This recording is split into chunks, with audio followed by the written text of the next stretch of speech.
So I never talked about this yesterday because this is something that I think there's been a lot of kind of I think there's been a lot of misinformation and nobody knows for sure because as far as we're aware, I think we saw this, there is something in the new CBA that as far as we're aware, that the league is allowed to use any player's likeness due to the new CBA. Because this poster has gone viral. If you haven't seen it, have you been living under a rock? Like, obviously, it's been going viral, and the reason it's been going viral is mostly because there is no Caitlin Clark, there is no Aaliyah Boston, there's no Kelsey Mitchell, there's no Tamika Catchings. Fuck it, there's no Breanna January. They chose Sophie Cunningham for the Fever. They chose Sophie Cunningham. And yeah, like that is it is what it is there. They chose Sophie fucking Cunningham. And if you guys agree that that's crazy, subscribe. We're trying to make sure we don't go under 60,000 subscribers as we have now. We actually gained subscribers today, but as we have lost 6 subscribers since the stream yesterday.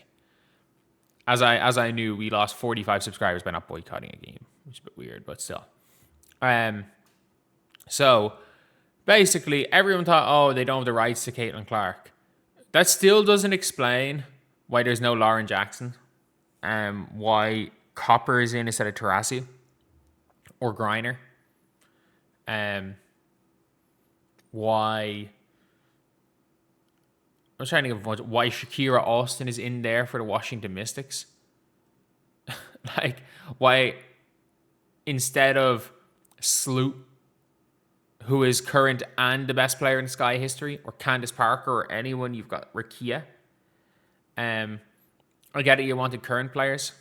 Cool. There should be... You got a picture of Fee when she's fucking a rookie for some reason. Anissa Morrow for the Connecticut Sun, which is a weird one. Fair enough, Paige and Angel, cool. But I don't really know what exactly they're trying to do here. But yeah, let's take a listen to Sophie Cunningham talking about it herself, though. Because everyone thought, they went to all the players and the players knew this was going to happen. And let's listen to Sophie. The poster that they dropped last night, like the 30-year commemorative thing, which that you're on it, that's cool. Why would you ever put me on it? I have this 1.5. No, it's one time. Sophie Cunningham, why would you ever put me on it? Cool. Why would you ever put me on it? Like, Sophie Cunningham is basically just like, why am I on that poster? Like, everybody was like, everyone's response to this was, why is Sophie Cunningham on the poster? Sophie Cunningham's response is, why am I on the poster? Like, it's bad when there's a player on the poster being like, why am I on this? Like, obviously, the expansion franchise is Burton Mabry. Okay, cool. But, like, how can you have a poster that is supposed to celebrate 30 years of the WNBA when you don't have Diana Taurasi, Caitlin Clark, you don't have Diana Taurasi, you don't have Caitlin Clark, you don't have Candace Parker. But you made sure always Cheryl Swoops. It has to be Cheryl Swoops. Was she the best player in that team? No. But because people, the hate for Caitlin Clark is real. Albeit, Cheryl Swoops is really good. Like, let's not get it twisted. Cheryl Swoops is really good. But is this supposed to be some of the most iconic players from every franchise? And I don't mean to be bad saying this, but was Teresa Weatherspoon really the best player on those old Liberty teams? Or is she just an iconic figure? And it's fair enough. Like, Dawn Staley for the Charlotte Sting, sure. But they've Charlotte Sting in there with Dawn Staley. Why is there no one from the Sacramento Monarchs? Where is Teacher Penichero? I don't mean this I don't think this is intentional, but why is there not one non-American player? Where is Lauren Jackson, Malonga for the current fucking Seattle Storm? Not one non-American? Not one non-American. And not even an American that chose to play for a different. Oh, I was about to say chose to play for a different country like SNUB, but Becky Hammond played for Russia. We can't forget that one. Becky Hammond did choose to play for Russia. But yeah, look, this is one of those things where it's just weird. And like you've got Sophie Cunningham talking about the poster as well, and she's like, the way she's talking about it makes it seem like Caitlin Clark did not refuse this. Like, it made it seem like Caitlin Clark did absolutely not refuse this poster. So she's like, well, why would I be on it? And then starts going about that Kathy doesn't like Caitlin. Caitlin, like, the fine that Sophie Cunningham's going to pick up for this is going to be non-zero. Like, non-zero. But, like, there's no Maya Moore. Fair enough, no Maya Moore because fees there. But, like, how do... Like, why no Alyssa Thomas for the Connecticut Sun? Like, she's still in the league, I get it. But, like, oh, it is what it is. That's all I can say. This is mad. Like, Sophie Cunningham, again, I didn't make a video on this because I thought, oh, maybe it's just a rights issue. But the way Sophie Cunningham's talking about it again,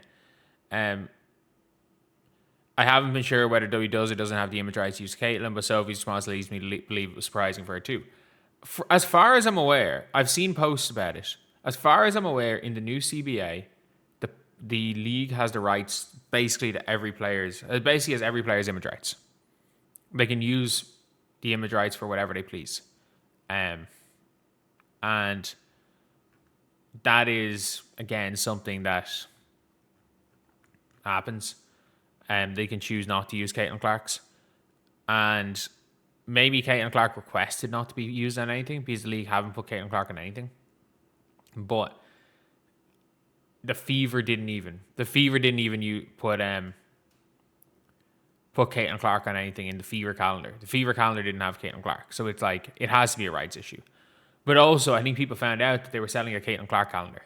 So whatever the company was that had the Fever calendar was also selling a Caitlin Clark calendar. So it's like, all right then. Clearly that's what they're about. That's what they're trying to do.